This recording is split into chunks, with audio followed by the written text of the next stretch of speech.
अनादिकाल से ही इस धरती पर धर्म और अधर्म, न्याय और अन्याय, प्रकाश और अंधकार का संघर्ष चलता आया है।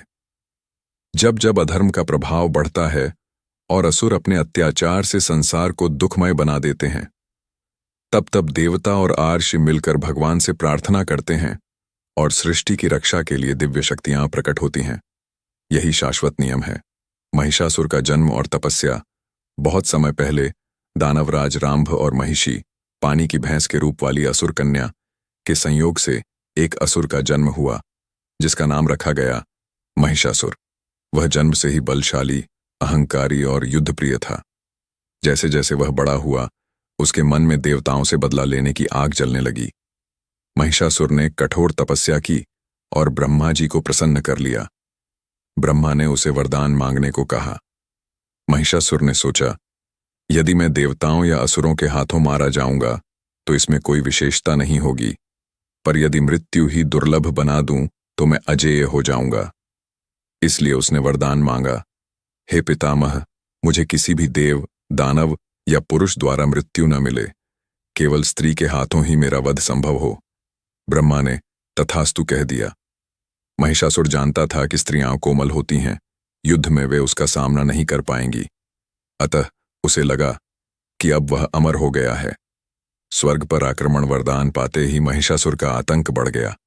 उसने अपनी विशाल असुर सेना को संगठित किया और देवराज इंद्र पर आक्रमण कर दिया।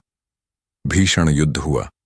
महिषासुर कभी मनुष्य का रूप लेता, कभी हाथी, कभी भैंस, तो कभी शेर का। उसकी मायावी शक्ति ने देवताओं को हरा दिया। देवराज इंद्र का सिंहासन छिन गया। सूर्य, चंद्र, वायु, अग्नि और अन्य सभी देवता परास्त होकर भागने लगे। स्वर्गलोक असुरों के अधिकार में चला गया। देवताओं का विलाप हार कर देवता ब्रह्मा, विष्णु और महेश त्रिदेव के पास पहुंचे और विलाप करने लगे। प्रभु, महिषासुर ने समस्त लोकों पर अधिकार जमा लिया है। अब हम कहां जाएं? वह निर्दोष आर्षियों, साधुओं और मनुष्यों को भी सताने लगा है। उसका अंत कैसे होगा? देवताओं की व्यथा सुनकर त्रिदेव गंभीर हुए। वे जानते थे कि महिषासुर को केवल एक देवी शक्ति ही मार सकती है। शक्ति का उद्भव तभी त्रिदेवों के क्रोध और तेज से एक दिव्य आभा प्रकट हुई। उसमें से एक अद्भुत नारी का स्वरूप उभरा, मां दुर्गा। उसका तेज ऐसा था कि सूर्य की प्रभा भी फीकी लगने लगी। उसके मुख की कांति चंद्रमा जैसी शीतल, नेत्र अग्नि के समान प्रज्वलित, केश घने बादलों जैसे और स्वर सिंह के गर्जन की भांति गंभीर। देवताओं ने अपने अपने दिव्य शस्त्र उन्हें अर्पित किए। विष्णु ने चक्र दिया, शिव ने त्रिशूल दिया, इंद्र ने वज्र दिया, वरुण ने शंख दिया, अग्नि ने शक्ति दी, वायु ने धनुष बाण दिए, सूर्य ने तेजोमयी किरणें दी, समुद्र ने रत्न जटित हार और विविध आभूषण दिए। सिंह उन्हें वाहन स्वरूप मिला।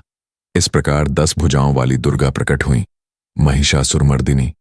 युद्ध का प्रारंभ देवी दुर्गा हिमालय पर्वत पर प्रकट हुई और सिंह पर आरूढ़ होकर असुरों को ललकारा। हे अधर्मी महिषासुर, तूने देवताओं को परास्त कर स्वर्ग का अपमान किया है। अब तेरा अंत निकट है। महिषासुर हंसकर बोला, नारी, तू क्या मुझे मार पाएगी? तेरी कोमल बाहें मेरे वज्र समान प्रहार का सामना नहीं कर सकती।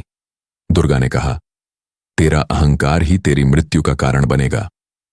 भीषण युद्ध छिड़ गया। असुरों की सेना लाखों में थी, पर देवी के प्रत्येक प्रहार से हजारों असुर वहीं ढेर हो जाते। उनके सिंह की गर्जना से असुर भयभीत होने लगे।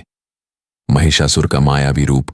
महिषासुर ने कभी भैंस का रूप धारण किया, कभी सिंह, कभी हाथी, तो कभी मनुष्य, लेकिन देवी हर रूप में उसे पराजित करती रही। युद्ध कई दिनों तक चलता रहा। देवता आकाश से यह दृश्य देख रहे थे। वे मंत्रोच्चार करते और देवी की स्तुति गाते हुए उनका उत्साह बढ़ा रहे थे। निर्णायक क्षण। अंततः महिषासुर ने पुनः विशाल भैंस का रूप धारण किया और पृथ्वी को कंपाने लगा। देवी ने अपने त्रिशूल से उस पर वार किया। वह जोर से गर्जना करता हुआ मनुष्य के रूप में आ गया, लेकिन उसी क्षण देवी ने अपने पैर से उसकी छाती दबाई और त्रिशूल से हृदय भेद दिया। महिषासुर वहीं धराशायी हो गया।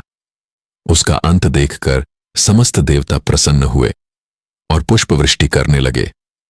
संदेश अहंकार चाहे कितना भी बड़ा क्यों न हो, अंततः धर्म और न्याय के सामने टिक नहीं सकता।